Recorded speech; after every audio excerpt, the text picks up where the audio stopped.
भारत के छोटे से गांव रामपुर में एक गरीब परिवार रहता था। परिवार में 3 लोग थे, रामलाल, पिता, गीता, माँ और उनका बेटा मनोज। रामलाल गांव में खेतों पर मजदूरी करता था और गीता दूसरों के घरों में काम करके परिवार चलाने में मदद करती थी। उनका बेटा मनोज 10 साल का था, दुबला पतला, सांवला रंग, लेकिन आंखों में चमक और दिल में सच्चाई का समंदर। गांव में लोग अक्सर कहते, रामलाल भले ही गरीब है पर उसका लड़का बड़ा ही सीधा सच्चा है। मनोज का बचपन बहुत कठिनाइयों में बीत रहा था। पढ़ाई करने का उसका मन था, लेकिन पैसों की कमी के कारण उसे अक्सर स्कूल से किताबें खरीदने में परेशानी होती। फिर भी वो कभी चोरी या गलत रास्ता नहीं अपनाता था। अगर उसके पास कॉपी या पेन ना होता तो वो मिट्टी पर लकड़ी से लिखकर अभ्यास करता। एक बार उसकी मां ने कहा, बेटा क्यों इतनी मेहनत करता है? भगवान ने हमें गरीब बनाया है, हम अमीर थोड़े ना बन जाएंगे। मनोज ने मासूमियत से उत्तर दिया, मां, अमीरी गरीबी भगवान की देन है, लेकिन ईमानदारी और मेहनत हमारे हाथ में है। अगर मैं सच्चाई से मेहनत करूंगा तो एक दिन जरूर अच्छा फल मिलेगा। उसके इन शब्दों ने मां की आंखों में आंसू ला दिए। रामपुर के गांव वाले अलग अलग स्वभाव के थे। कुछ मनोज की ईमानदारी की कद्र करते तो कुछ उसका मजाक उड़ाते। कभी कभी बच्चे चढ़ाते, देखो देखो ये है गांव का सबसे बड़ा बेवकूफ, अपनी गरीबी में भी सच बोलता है। अगर थोड़ा झूठ बोल ले, चोरी कर ले तो आराम से जी सकता है। लेकिन मनोज हमेशा मुस्कुराकर कहता, गलत रास्ते से मिली चीज कभी टिकती नहीं। एक दिन गांव के मुखिया का बेटा अपनी नई गेंद खेलते खेलते खो बैठा। वो बहुत रो रहा था। गेंद गांव के कुएं के पास गिरी थी। मनोज ने देखा तो तुरंत गेंद उठाई और मुखिया के बेटे को दे दी। बच्चे ने हैरानी से कहा, तू चाहता तो ये गेंद रख लेता, किसी को पता भी नहीं चलता। मनोज मुस्कुराकर बोला, अगर मैं रख लेता तो हर बार ये गेंद मुझे याद दिलाती कि ये मेरी नहीं है और वो बोझ मैं सह नहीं सकता। ये सुनकर मुखिया का बेटा चुप हो गया, लेकिन उसने मनोज की सच्चाई की दाद दी। गरीबी इतनी थी कि कई बार घर में खाना भी नहीं बनता था। एक दिन मनोज बहुत भूखा था। खेतों के रास्ते चलते चलते उसे एक थैला मिला जिसमें ताजे आम भरे हुए थे। वो बहुत ललचाया।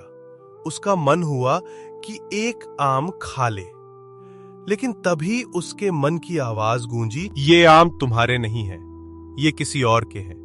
अगर तुम इसे खाओगे तो ये चोरी होगी। मनोज ने थैले को उठाया और गांव में आवाज लगाई, किसका थैला खो गया है? इसमें आम हैं। गांव वाले चौंक गए। थोड़ी देर में एक बुजुर्ग किसान दौड़ते हुए आया और बोला, बेटा ये मेरा थैला है, खेत से आम लाया था, रास्ते में गिर गया। उसने मनोज को आशीर्वाद देते हुए कहा, बेटा तू सचमुच भगवान का दिया हुआ रत्न है। आजकल कौन ऐसा है जो भूख के बावजूद किसी और का सामान लौटा दे? मनोज मुस्कुराकर बोला, चाचा अगर मैं आपका आम खा लेता तो मेरी भूख तो मिट जाती, लेकिन मेरा दिल हमेशा भूखा रहता। ये सुनकर सबकी आंखें भर आई। धीरे धीरे मनोज की ईमानदारी की चर्चा पूरे गांव और आसपास के कस्बों में फैलने लगी। लोग कहते, गरीब है लेकिन सच का पक्का है। लेकिन जिंदगी इतनी आसान कहां थी।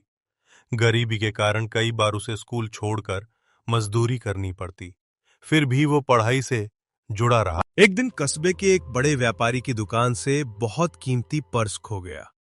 पर्स में पैसे, सोने की चेन और महत्वपूर्ण कागजात थे। पूरा गांव ढूंढने लगा। तभी मनोज को रास्ते में पर्स मिला। उसने तुरंत व्यापारी के पास जाकर पर्स लौटा दिया। व्यापारी आश्चर्यचकित रह गया। उसने मनोज से कहा, बेटा ये पर्स अगर कोई और पाता तो शायद रख लेता, इसमें बहुत दौलत है, तूने लौटा दिया क्यों? मनोज ने बड़ी मासूमियत से कहा, साहब ये आपका है, इसे रखकर मैं अमीर तो बन जाता लेकिन बेईमान कहलाता, और मेरे लिए ईमानदारी सबसे बड़ी दौलत है। व्यापारी की आंखें भर आईं। उसने मनोज को गले लगाकर कहा, तू बहुत बड़ा इंसान बनेगा बेटा। गांव का एक लड़का था, रघु। उसका परिवार थोड़ा संपन्न था। रघु हमेशा मनोज से जलता था। वो कहता, अरे ये मनोज तो बस दिखावा करता है, हर कोई इसे ईमानदार कहता फिरता है। गरीबी का फायदा उठाकर लोग सहानुभूति दे देते हैं। रघु कई बार मनोज को नीचा दिखाने की कोशिश करता। एक दिन उसने गांव के बच्चों से कहा, अगर मनोज इतना ही ईमानदार है तो देखना, मैं इसे झूठा साबित करके रहूंगा। बच्चे उत्सुक थे कि अब क्या होगा। एक दिन गांव में मेले का आयोजन हुआ। हर तरफ खाने पीने की दुकानें सजी थीं। मनोज भी वहां गया, लेकिन उसके पास पैसे नहीं थे। वो बस इधर उधर घूमकर खुश हो रहा था। रघु ने मौका देखा। उसने चुपके से एक मिठाई की थाली मनोज के थैले में डाल दी और दुकानदार से चिल्लाकर कहा, अरे ये मनोज मिठाई चुरा रहा है। लोग इकट्ठा हो गए। दुकानदार गुस्से से बोला, क्या तू चोरी करता है? सब तुझे ईमानदार कहते हैं और तू ये काम करता है। मनोज स्तब्ध रह गया। उसकी आंखों में आंसू आ गए। उसने कहा, नहीं चाचा, मैंने मिठाई नहीं उठाई।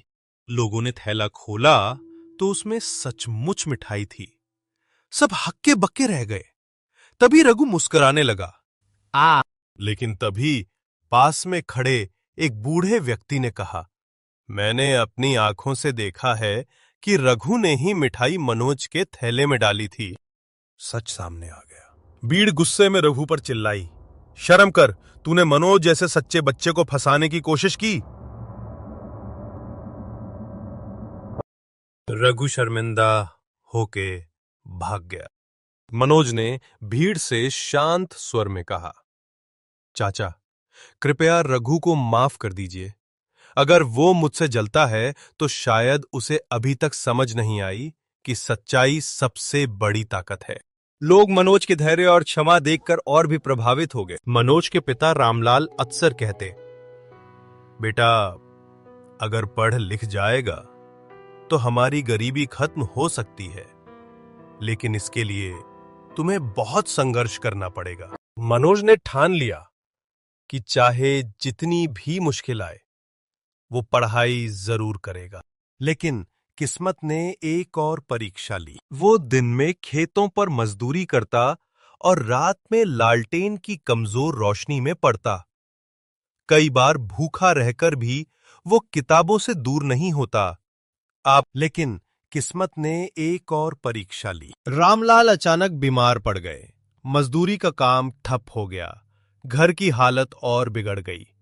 मां गीता ने गांव-गांव जाकर काम मांगा, लेकिन सब जगह काम सीमित था। एक दिन मां रोते हुए बोली, मनोज बेटा, अब तू स्कूल छोड़ दे, मजदूरी करके घर चला, तेरे पिता की हालत खराब है। मनोज की आंखों में आंसू थे, पर उसने दृढ़ता से कहा, मां, मैं मजदूरी भी करूंगा और पढ़ाई भी, मैं हार नहीं मानूंगा। वो दिन में खेतों और ईंट भट्ठे पे काम करता और रात में पढ़ाई करता। उसके छोटे छोटे हाथों में छाले पड़ जाते, लेकिन वो कभी शिकायत नहीं करता। जिस व्यापारी का पर्स मनोज ने लौटाया था, उसने मनोज की हालत देखी। वो उसके घर आया और बोला, बेटा, मुझे पता है तुम कितनी मुश्किल में हो। मैं चाहता हूं कि तुम मेरी दुकान पे आकर काम करो। मैं तुम्हें मजदूरी भी दूंगा और पढ़ाई का खर्चा भी उठाऊंगा। मां गीता की आंखों में कृतज्ञता के आंसू आ गए।